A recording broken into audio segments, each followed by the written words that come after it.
Hi everyone, Lisdalia here, aka the Queen of Hearts. Welcome to my channel, especially those of you who are new. We're checking out a brand new trailer today for the Deadpool and Wolverine movie.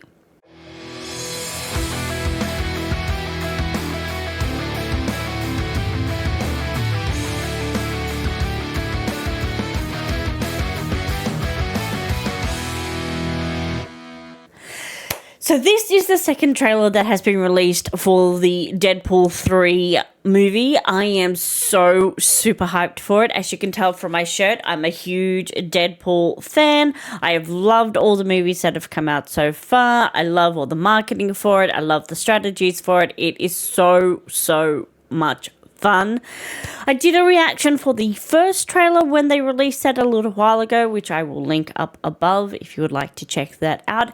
And now they have finally released a brand new trailer for the movie, and I am beyond excited to see what they have in store for us. The first one was focusing a lot on the TVA and Deadpool's interaction there. We saw a little bit of the Void, and so we're sort of focusing on that part of the storyline. Didn't get to really see much of Wolverine in that particular trailer. So I'm kind of hoping we get to see a little bit more of him in this particular trailer, given that it is Deadpool and Wolverine. Like, he was there, but he definitely wasn't the primary figure, which I understand given that it is a Deadpool movie, but the title is Deadpool and Wolverine, so I would kind of like to see just a little bit more Wolverine, but I'm super excited to see what they have installed in this trailer. I have no idea what we're going to expect. I have no real knowledge about what the storyline is, apart from I know he's meant to be involved with the TVA. Obviously, we saw that from the first trailer. And I know that there's going to be a lot of cameos from people who have played X-Men characters previously. And not just X-Men characters, but I believe there's going to be people from across the Fox Marvel universe. Are all going to be doing, well, a large number of them are going to be doing cameos and things. I'm assuming that's how the TVA is involved, and he gets, across all these various universes. So I'm kind of hoping we may get at least a little snippet of some of those things, but I doubt very much that's actually going to happen. I suspect they're going to leave every single cameo for the movie, so that way we all get excited every time we see another familiar face from our childhoods, from our younger years popping up on our screens. We go, oh my god, I know that person, I understand that reference, I know what they're talking about here, I know where they're from. So I'm guessing that's kind of what they're going to go for. But even if we could just get like one, that would be so cool. So cool. I really hope we get just at least one. But without any further ado, we're just going to dive straight into it because I need to know what happens in this trailer. I cannot wait any longer. So let's get the headphones on. Let's put on the heart rate monitor. For anybody who is new to my channel, I use a heart rate monitor through my Apple Watch. That way you guys get to see what moments get my heart pumping. Let's bring up the show. And without any further ado, let's just get straight into the trailer. I told you, you're not welcome here. You're not welcome anywhere. Now get the fuck out of my bar. Just give me one more drink and then I'll leave. Ooh. Hi, Peanut. I'm gonna need you to come with me right now. Look, lady, I'm not interested. All right, well, I'm sort of on the tick-tick, so upsy daisy. Here we go. Oh, whiskey dick of the claws. It's quite common in Wolverines over 40. You don't want this. Unless you want to take a deep breath through your fucking forehead, I suggest you reconsider. Ah! Oh, I loved all of that. I'm about to lose everything that I've ever cared about. Not my fucking problem. Is that what you said when your world went to shit? Oh. Come again. What? This Wolverine let down his entire world.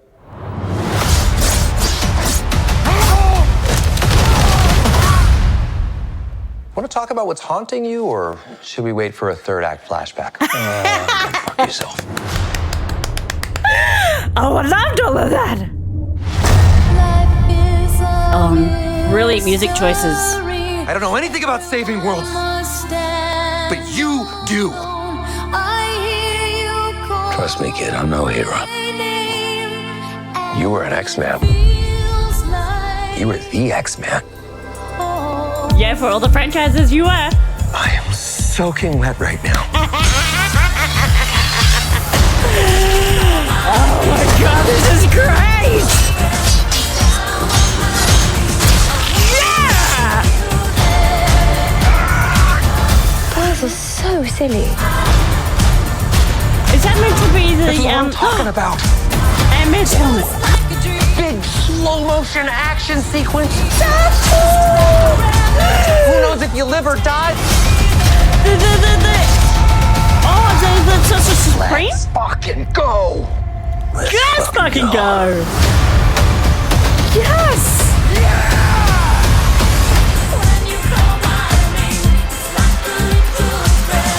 Want to do some cocaine? Hey, cocaine is the one thing that Feige said is off limits. What about delivering marching I band? know all the slang terms. They have a list. Even snowboarding? Even disco dust. White girl interrupted? Even force bump. Do you want to build a snowman?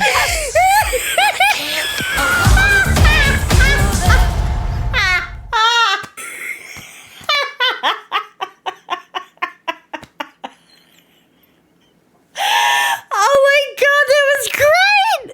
That was so good! Oh my god, I love that. I loved that so much. I love that so much. That was absolutely brilliant. Absolutely brilliant. Every moment was fantastic. It was, I love that. I love that. I cannot wait for this movie to come out. Oh my god, I need it out tomorrow. I need it out tomorrow, people. That was brilliant. That was so good. So good. Okay, we got to see way more Wolverine in this trailer, which, loved it. I loved all of it. I love that his character is also very different from what we've seen already from the other iterations of the character, which is probably how Ryan managed to talk Hugh into doing it again, because I was pretty sure he was like, no, I'm done. I've done my thing. I had a good ending to it. But this is a very different iteration to the Wolverine that we've known before, at least in the live action stuff. So that was probably how he, the fact that they're also mates probably helped a lot. But it's a very different iteration, and he's still got the weight of the world on his shoulders, like we saw when we had Logan, and, you know, all the X-Men were gone and all that sort of mentality that he had in Logan.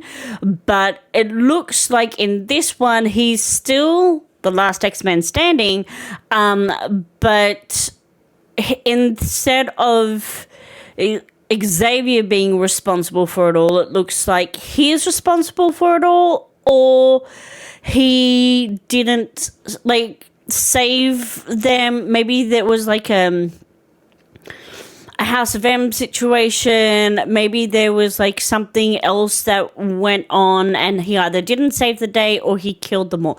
I have a vague recollection of there being a comic book storyline where Wolverine killed all the X-Men, but I might be confusing it with something else. I'm sure many of you comic book fans will correct me in the comments down below. Bring it on, educate me. I'm sure I have a vague recollection of that, but I could be confusing it with something else. So I'm wondering if this is meant to be that iteration of the Wolverine character.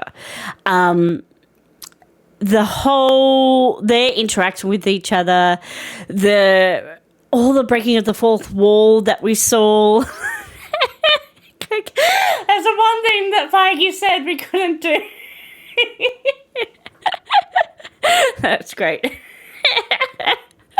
I'm very much looking forward to. There are going to be so many references like that, where he's like, "We're not allowed to do this under Marvel. when there are rules to working here, we're not allowed to do this." That's going to come up so many times, but I'm also expecting there to be many references about having a much bigger budget and allowed to have much more people. So I'm prepared for all of those. I'm wondering how many times something like this that is going to come up, particularly if they have like a magic cameo that nobody thought would ever happen. And then he'll come in with some kind of line saying like, "And this is what you get when you work for the, Papa Feige. Thank you, Papa Feige." Something like that. There's going to be a lot of references like that. And I am honestly here for each and every one of them because, just magic, just gold. Loved each and every moment of it. I'm curious as to whether or not the girl that we saw, who's obviously in the void, that long coat makes me think that she's meant to be a variant of Tilda Swinton's character, the Sorcerer Supreme. But I'm not quite sure if it's meant to be a younger version of that character or just a variant of that character. But that coat absolutely makes me think it's meant to be the Sorcerer Supreme. The fact that she also has no hair and the whole look that they've got going there, that's who I'm assuming it is meant to be. And I would very much curious as to whether or not it's meant to be a younger version or a variant version. And if it's a variant version, what did that character do to warrant ending up in the void? Because it was one of those things where it could be you went left instead of right and changed the course of history. So I'm very curious as to what did that character do, because obviously given the look that she's already become the Sorcerer Supreme. So she's done something after becoming the maybe she's not the Sorcerer Supreme and she's just a sorcerer, but all the other ones had a very distinctive look and wardrobe. So they looked like they were quite obviously underlings. So I'm assuming that what she was wearing was because she was the Supreme. Although Wong has never worn anything that separated him from the rest of the sorcerers. So maybe the Supreme doesn't need to have like a different wardrobe, and it was just Tilda Swinton's character being a diva. Possible. But if you think it is she's a variant, let me know in the comments down below what you think could have possibly done to warrant ending up in the void.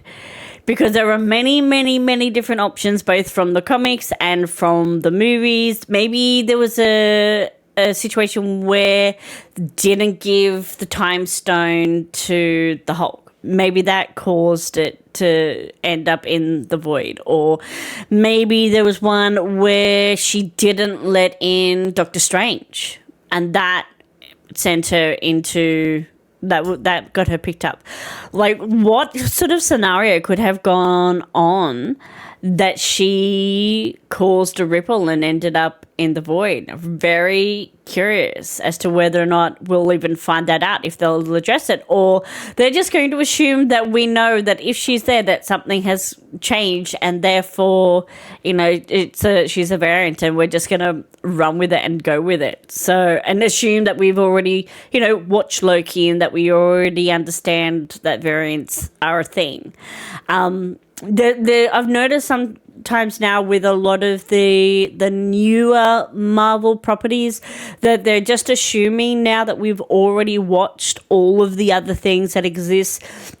They're spending less time explaining something if they've already gone through and shown it in another Marvel property, which I kind of appreciate as somebody who has watched all of the live action Marvel things.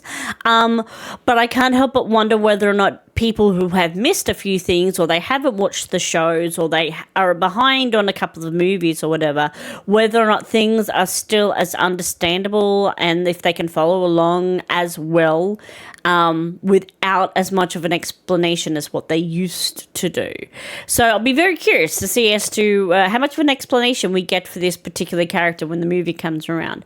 But all in all, I loved the trailer. I loved everything about it. I loved the music choice. I loved the action sequences. It wasn't as graphic action-wise as it was in the previous one. It was more about the banter between the two of them, which I absolutely appreciate because we didn't have any of that in the first trailer. Felt very, very different. We still saw action moments, but it wasn't nearly as much as what we saw in the first one. At least that's how I feel. Let me know what you thought about this trailer in the comments down below. Did you love it as much as I do? Are you as hyped for this movie as I am? Please discuss this movie with me. I cannot wait to see it, and I really want to know what you guys think. Give this video a thumbs up if you enjoyed it. Consider subscribing if you aren't already. It really helps the channel out. And hit that notification bell to make sure you don't miss out on any of my videos. Make sure you hit the all option so that way you get notified for all of them. Much love to you all, and I will see you next time. Bye!